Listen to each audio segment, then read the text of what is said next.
DAP में 2% तो मिलता है, यूरिया में कितना 1 मिलता है। और पौधों को कितना इसेंशियल चाहिए 17% तो चाहिए। और कहाँ से मिलेगा सब, जब हमारी जो पारंपरिक चीज़ें हैं, जो गाय हैं भैंस हैं, उनके जो खाद बनाते हैं, गाय जो मूत्र है गोबर है या जो पशुओं के अवशेष है वो सड़ा के जब बनाते हैं और 6 महीना जब सड़ता है तब जाके अच्छा खाद बनता है। अब 1 एकड़ में हम बोलें कि कितना, कम से कम आपकी इन फसलों का हर साल हमें कितना 5 टन 50 कुंटल जाना चाहिए खेत में। 5 टन मतलब 50 कुंटल। और वो भी जो बोलते हैं वो तो सूखा बेस पे है, उसका जैसे जो गीला डालते हैं ना लोग, जो नमी होता है उसके डबल चाहिए, यानी कितना 100 कुंटल 10 टन।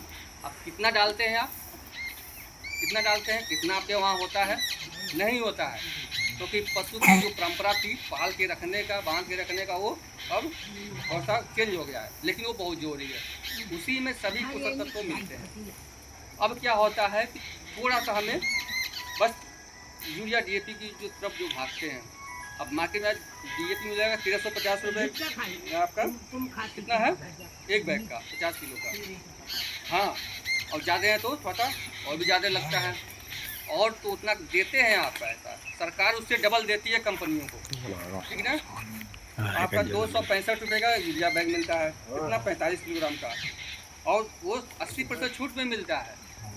अगर सरकार जो देती है कितना, या 2000 करीब में ज़्यादा देती है कंपनी को, तो आप भी देते हैं, सरकार कंपनी को भी देती है। और जो डालते हैं वो ज़्यादा मात्रा में वो कम काम करता है। डालते तो बहुत ज़्यादा पैसा भी लगता है, लेकिन जो पौधे को मिलना चाहिए वो उचित मात्रा में नहीं मिल पाता है।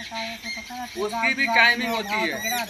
यूरिया सब ज़्यादा मात्रा में डालेंगे, डीएपी ज़्यादा मात्रा में डालेंगे, जो दूसरे पोषक तत्व तो मृदा में है ना, वो उचित मात्रा में पौधा नहीं ले पाता है, ठीक ना। तो क्या करता है, वो नुकसान करता है। तो हमें बैलेंस मात्रा में डालना है। जो दूसरे सोर्सेज हैं मार्केट में भी हो, चाहे माइक्रो न्यूट्रिएंट हो, चाहे सेकेंडरी जो न्यूट्रिएंट्स हैं, उसको भी डालने का प्रयास करना चाहिए, ठीक है।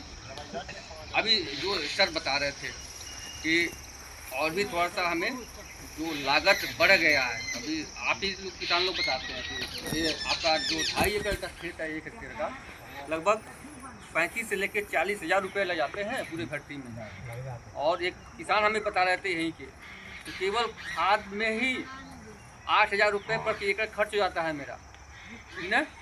तो उस पैसे को जितना बच जाए उतना हमारा बेहतर होगा, ठीक है। तो हमें आवश्यकता उतना ही डालें जितना पौधा ज़्यादा मात्रा में उसका उपयोग कर ले। तो इसकी भी डालने की भी टाइमिंग होती है। अब क्या है कि पानी चलाया आपने, ठीक ना, उसके बाद डालेंगे तो काम अच्छा करता है। और अगर घास खेत में है, पहले अगर घास मारने की दवा डाल दें, उसके बाद वो 2-3 दिन बाद डालें तो और बेहतर काम करेगा। यानी जितना डालें उसका आधा कम काम बन जाएगा। तो जो घास मारने की जो दवा होती है, हम तो कह रहे हैं घास में खेत में होना ही नहीं चाहिए, घास अच्छी तरह खेत की तैयारी है।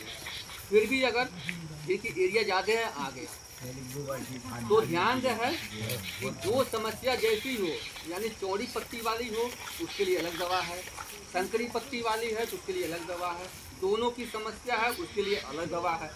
तो जैसी समस्या है वैसे ही दवा की मांग करनी चाहिए, ठीक ना। अब चौड़ी पत्ती में जब किसी में धतुआ ज़्यादा होता है तो बहुत ज़्यादा मात्रा में होता है, तो चौड़ी पत्ती वाली होती है। किसी में देखते हो गेहूँसा होता है ना, गेहूँ का मामा जिसको बोलते हैं, सीधे बढ़ती है, वो संकरी वाली पत्ती होता है। जो पंचवा होता है वो संकरी वाली है, तो उसके लिए अलग दवाएं होती हैं। तो दवा उसी हिसाब से मांग करनी है खरपतवार में, ठीक है। उसमें पैसे लगते हैं, 1000, 1200, 1500 लग जाते हैं दवा में। तो जो समस्या हो थोड़ा सा हमसे भी संपर्क कीजिए, जैसे सुविधाएं हो, तो समस्या जैसी हो उसी दवा का प्रयोग करना है। जैसे 2,4-D है, सोडियम साल्ट जो होता है वो चौड़ी पत्ती को केवल मारता है, ठीक ना। सल्फोसल्फियान जो होता है वो क्या होता है, वो संकरी को ज़्यादा और चौड़ी को कम मारता है। मेट सल्फ्यूराल मिथाइल है, वो चौड़ी पत्ती को ज़्यादातर किल करता है।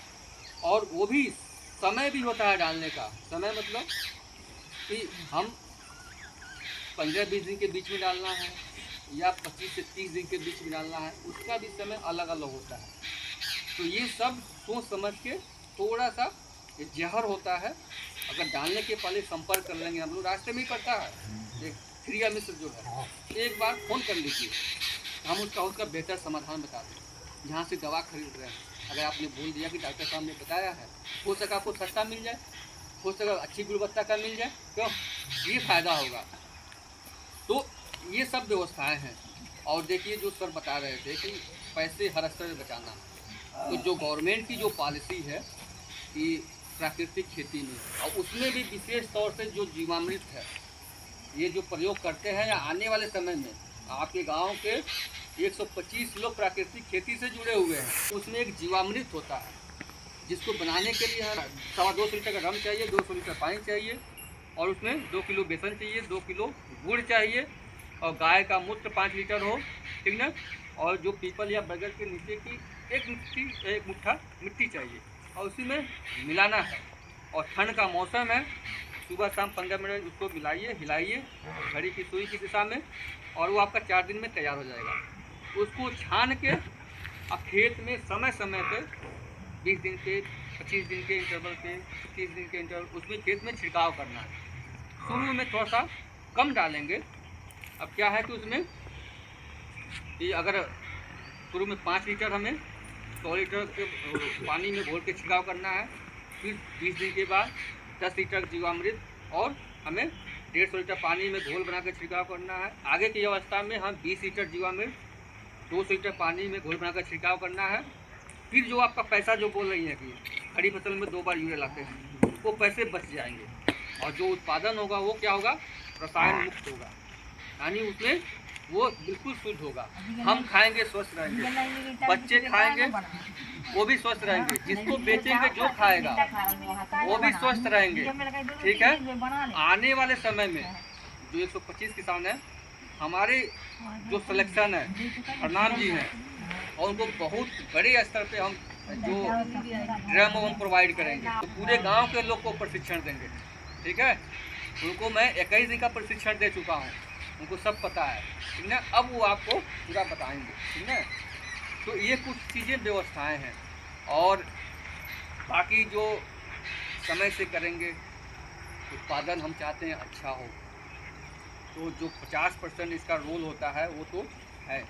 साथ में मौसम को देखते हुए जैसी आवश्यकता हो, समय की डिमांड हो, तो पानी आपको अप्लाई करना है। कभी कभी बीच बीच में मौसम बारिश हो जाता है, और जो उत्पादन होगा वो ज़्यादा मात्रा में हो, अच्छा हो, उसको भी थोड़ा सा आप लोग स्टोर करने का प्रयास कीजिए, संरक्षित करने का प्रयास कीजिए। जब मार्केट में महंगा हो तभी उसको बेचना है, कि जो मूल्य, जो भाव आप पहले जो बेचते हैं मार्केट में, व्यापारी कमाते हैं, वही आपको ही मिलना चाहिए। नहीं तो सब मेहनत आपकी और लाभ उठाते हैं हमारे व्यापारी लोग। हाँ, तो ये सब चीज़ें हैं, व्यवस्थाएं हैं। और अभी जो सर बोल रहे थे कि वर्मी कंपोस्ट का, आपके गांव में पता है कितने लोग को दिए हैं हमने बेड? कितने लोग को? 16 लोग को हमने दिया है।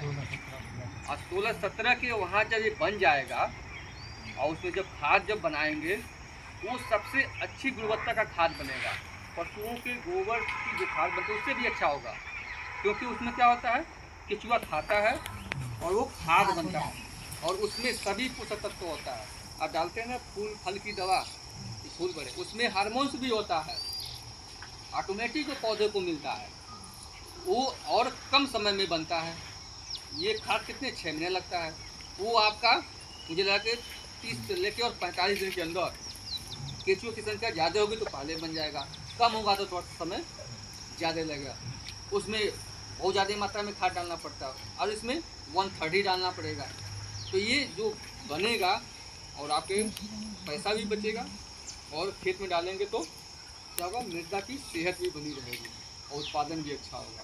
और जो पढ़े लिखे बच्चे हैं, मेरा मोबाइल नंबर भी नोट कर लें आप लोग, और मैं अपने ग्रुप से भी जोड़ दूँगा, जो हम लोग बनाए हैं वृद्धा का जो ग्रुप है किसान लोग का, समय समय पे मैसेज डालते रहते हैं।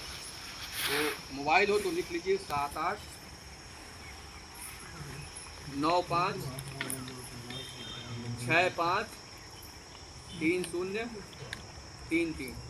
पुनः आप सभी लोग का बहुत बहुत धन्यवाद जो हमारी बातों को सुने, और आप हमेशा हमारे कृषि विज्ञान केंद्र में आए, फ़ोन करें, कोई भी समस्या हो हम उसका समाधान करने का प्रयास करेंगे।